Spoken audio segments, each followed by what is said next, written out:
Hey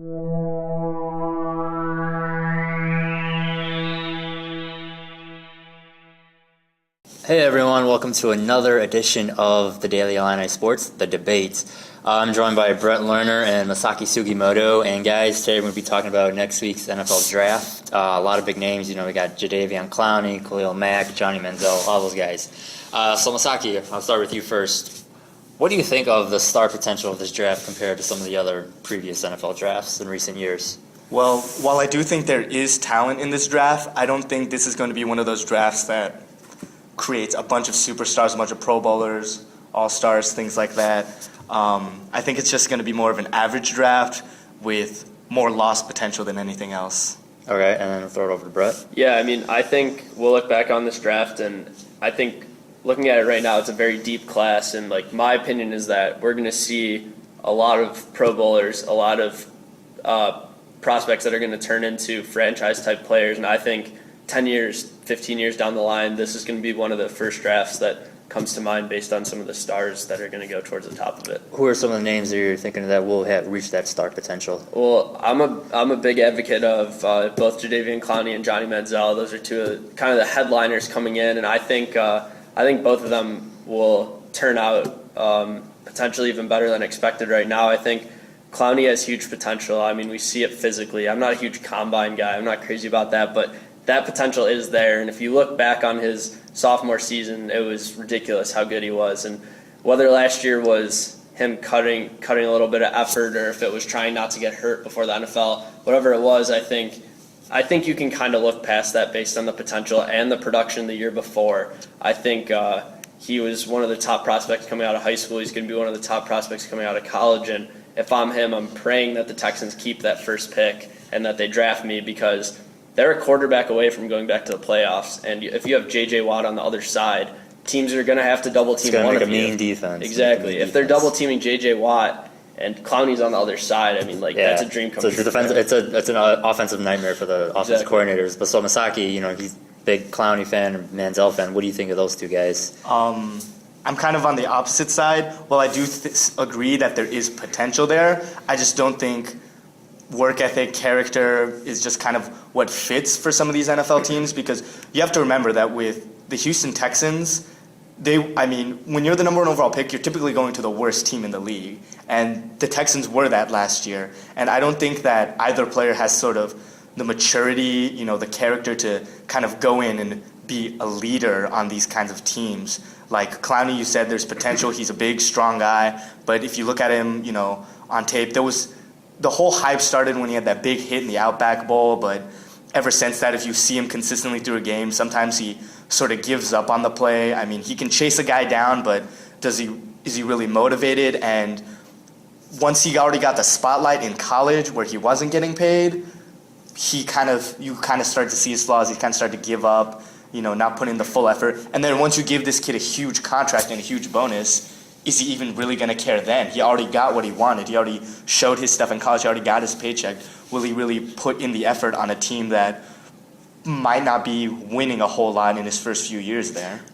All right, you're right. The Texans were they have the number one pick, so they were the worst team. But that was one season removed from going to the playoffs, and they probably have still one of the deepest teams. Matt Shaw did not play well. They still got Arian Foster, Andre Johnson, J.J. Watt.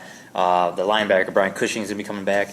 So with that name potential though, and those guys are all hard workers. Do you think that they could instill that work ethic in Clowney if you think that once he gets that paycheck, that he's not gonna work as hard?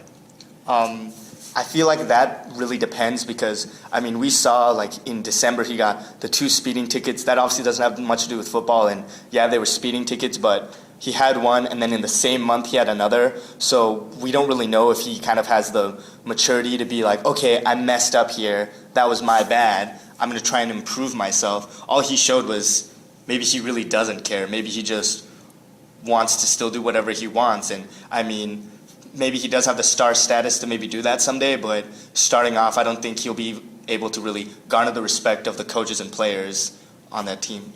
Okay, so we got Clowney as a general consensus that he will go number one.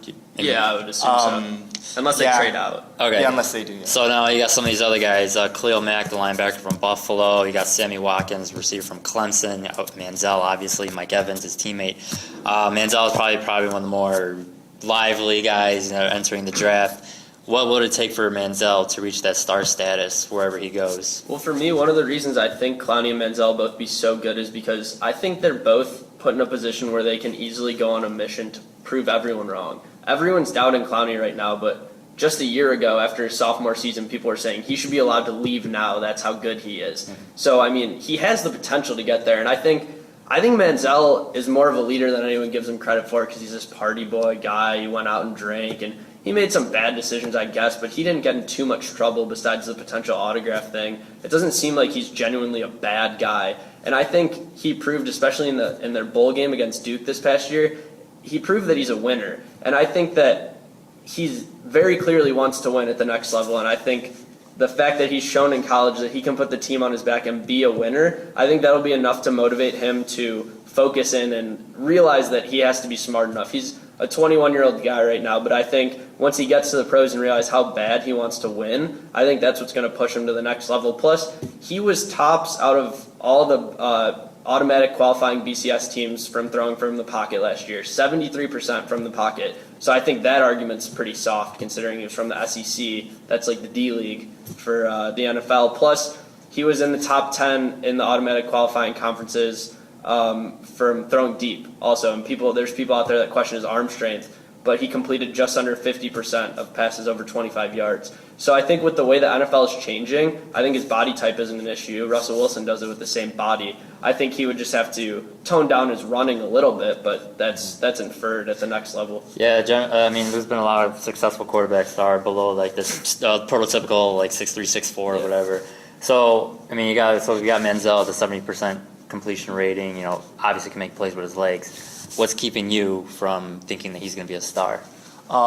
I do agree with a lot of what you're saying. The stats do show that he can do it, but it's whether he can really be committed to a playbook. Because in college, you can kind of afford to ad-lib. You can afford to kind of stray from the play because he did have the athleticism. He showed it. I mean, there were these plays where it was obviously a play for him to sit back, read the coverage, and then make his decision. But he had too many times where he said, this is my ball, and he would just try and run for the first down instead of maybe checking. We don't know if he's super committed. I mean, whether he is really focused, whether he could learn a playbook that well. And he was able to do this because he had an awesome O-line. You know, he had left tackles who were Luke Jokel and then Jake Matthews, great guys. I mean, huge talent up there, Mike Evans. He had a lot of help, and he will have a lot of help in Houston, but it's whether the coaching staff will be able to convince him that he kind of has to stay within a certain boundary because Andre Johnson's not getting any younger. He can't really be running around making these kind of ad-lib plays along with the quarterback, whether that time will be there to develop. Him and Mike Evans had a few years. I mean, Andre Johnson, we don't know if they'll work together as well. All right, so final question. Where do you see Manziel going? I don't think he gets out of the top 10. I think he either ends up in Cleveland or in Minnesota. And as a Bears fan, I'm so scared of him ending up in Minnesota. That is true. And where do you think he's going to end up? I do think he's going to end up in the top 10. I don't think he should, but I think he'll go to Cleveland. Cleveland? I don't think he can bet. Cleveland doesn't have a quarter. Well, I mean, they do have quarterbacks, but none of this potential. But so this ends the debate between how they feel that the NFL draft is going to shape up compared to years past. So if you feel that Brett won this debate, and reply to us on our Facebook, Twitter, on our entire social media. Reply Brett, and if you feel Masaki won, reply with #Masaki. So for the Daily Illini Sports, I'm Eric Prado, joined by Brett Lerner and Masaki Sugimoto, and this is the conclusion of our debate.